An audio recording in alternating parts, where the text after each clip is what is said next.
Part 1. The town of Red Hollow was the kind of place where time seemed to move slower, or maybe it just moved differently. Dust swirled endlessly along the dirt roads, the wind carrying the faint scent of hay, smoke, and dry earth. Wooden porches sagged under the weight of the years, paint peeled in long strips like forgotten memories, and shutters rattled with every gust of wind. Cole, the rancher who lived on the outskirts of town, had long grown used to this stillness. For 15 years, he had raised cattle, repaired fences, and walked the long miles of prairie alone. His only companions were the horses, the dogs, and the occasional hawk circling the endless horizon. People in town rarely saw him, and when they did, they exchanged nods or polite waves. Loneliness, Cole had learned, was both a shield and a companion. It was late in the afternoon when Cole rode into town, the sun dipping low and casting long shadows that crept across the wooden buildings. He needed supplies, nails, feed, a few tools he couldn't make himself. As he approached the main square, he noticed a small crowd gathered near a battered wagon. A man stood on top of it, swaying and slurring his words, the smell of whiskey rolling off him in waves. "Step right up," the man shouted, his voice hoarse and wet with alcohol. "Step right up and buy what's mine. Best offer gets her." Cole slowed his horse, squinting through the dusty haze. Sitting on a crate atop the wagon was a girl, her shoulders slumped, her dark hair falling in a curtain that hid her face. Her small frame looked fragile, almost swallowed by the rough boards and the crowd pressing around the wagon. The townsfolk murmured among themselves, some shaking their heads, others smirking. "He says she's deaf," a man whispered to his neighbor. "Never heard a word in her life." The girl made no sound, no attempt to protest, only staring blankly at the ground. Cole felt a sharp tug in his chest, an unfamiliar mixture of curiosity, pity, and a strange sense of obligation. He dismounted his horse and made his way through the crowd. The drunk man noticed him immediately, waving his arms in a sloppy gesture. "You want her, cowboy?" he hiccuped. "You gonna pay, or you gonna watch like everyone else?" Cole didn't answer at first. He studied the girl. There was a stillness about her, but it wasn't weakness. Her eyes, dark and unblinking beneath the curtain of hair, seemed to measure the world, cataloging every detail. Despite what the townsfolk said, she carried herself with quiet dignity.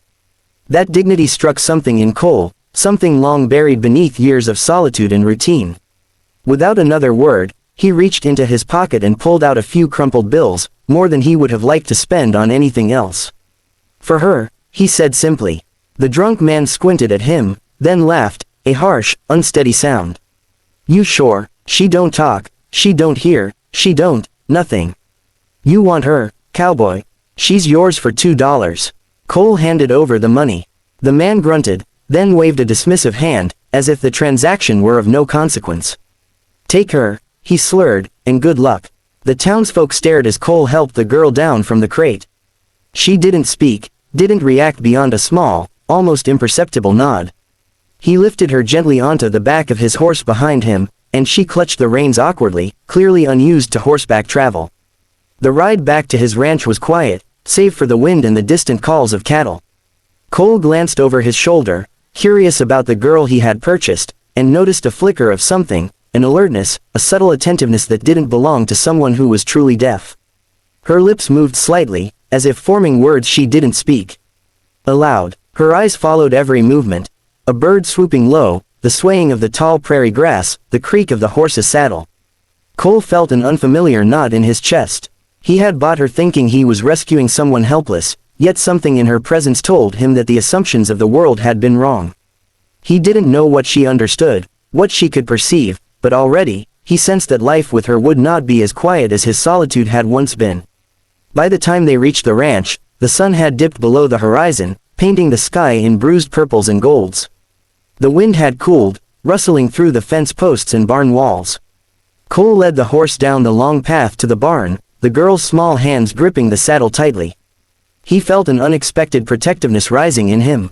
Whatever the future held, he realized, it would be different from anything he had known. And in that moment, with the girl's dark eyes fixed on him, he understood that he might not be saving her at all. Perhaps, in some unspoken way, she would end up saving him. Part 2. Cole named her Lila, a name that seemed to carry a softness the ranch had never known. He set her up in the small room above the barn, a space filled with the smell of hay, leather, and the faint scent of cedar. It wasn't much, but it was warm, and for the first time, Lila had a place of her own, a corner where she could observe the world without fear. At first, Cole assumed her silence was complete. She didn't speak, didn't laugh, and rarely made eye contact beyond polite glances. He spoke to her often, more out of habit than expectation, but her responses were limited to subtle gestures, a tilt of the head, a shift of the eyes, or the way she moved her hands in small, deliberate patterns. The days passed slowly, each one a careful rhythm of chores, meals, and quiet observation. Cole would rise before dawn, tend to the cattle, mend fences, and let Lila accompany him, though she usually trailed behind, quiet and watchful. He noticed the way her gaze followed every movement of the animals, how her fingers traced the lines of wood in the barn, memorizing its shape. She seemed to absorb the world like a sponge, noting what he never thought to teach, seeing details he had long taken for granted. One afternoon, as the sun slanted low over the prairie, Cole was repairing a fence near the far pasture. The boards were stubborn, warped with age, and he muttered under his breath about their resistance. "Stubborn, you rotten things," he said, hammer in hand. To his surprise, Lila's head snapped up. Her dark eyes met his, alert and sharp. Then, slowly, her lips formed the word he had just spoken. "Stubborn," she whispered, her voice soft but unmistakable. Cole froze, hammer midair. He blinked once, twice, certain that he had imagined it. But she repeated the word, clearer this time, her voice a fragile echo of his own. His heart pounded, a mix of disbelief and awe. All this time, the girl everyone had dismissed as deaf had been listening, understanding, and even speaking back. She had learned to conceal her ability, perhaps out of fear, or perhaps because no one had ever tried to truly communicate with her. For the next few days, Cole tested her, speaking in low, careful murmurs as they worked together. He mentioned the weather, the cattle, even the wind shifting across the prairie. Each word she echoed, sometimes perfectly, sometimes with small alterations that made him smile. He realized that she had been underestimated, her intelligence and perception masked by the assumptions of a drunken father and a town too willing to judge. Lila was no helpless child. She was keen, observant, and more capable than anyone had given her credit for. As they spent more time together, a subtle bond formed between them. Cole began teaching her the rhythms of ranch life, showing her how to coax horses, how to read the clouds for coming storms, and how to mend fences with skill rather than force. Lila learned quickly, her hands precise, her mind sharp. More astonishingly, she began responding not just to words but to tone, understanding when he was frustrated, amused, or worried. Cole felt a strange warmth growing in his chest, a sense that he was not simply her guardian but her companion in a world that had long ignored them both. One evening, after a long day of work, they sat on the porch, watching the sun bleed into the horizon. Lila leaned back against the railing, her small hands folded in her lap. Cole, exhausted but contemplative, muttered, I didn't expect much from anyone, really." Her gaze met his, steady and unflinching. "But you expected something from me," she said, her voice soft but firm. Cole blinked. She could hear him clearly, every word, and now she was speaking freely. He realized in that moment how wrong he had been to assume she was limited. Her world had always been rich, vibrant, and fully aware, he had simply never known how to see it. Part 3. The revelation that Lila could hear changed everything on the ranch. Cole approached each day with renewed purpose, eager to teach her not only the practical skills of ranch life but also the unspoken language of trust and companionship. He whistled to call the horses and watched with satisfaction as she began to respond, guiding the animals with careful, precise motions. Words and tone became their secret tool, weaving between them like invisible threads, strengthening a connection that neither had expected. Lila, for her part, seemed to bloom under his attention. She laughed quietly when a calf stubbornly refused to follow, a sound that startled Cole at first with its clarity. She mimicked his movements, learned his routines, and even anticipated his needs. Slowly, Cole realized that her intelligence, once hidden beneath assumptions and neglect, had been waiting for someone to notice.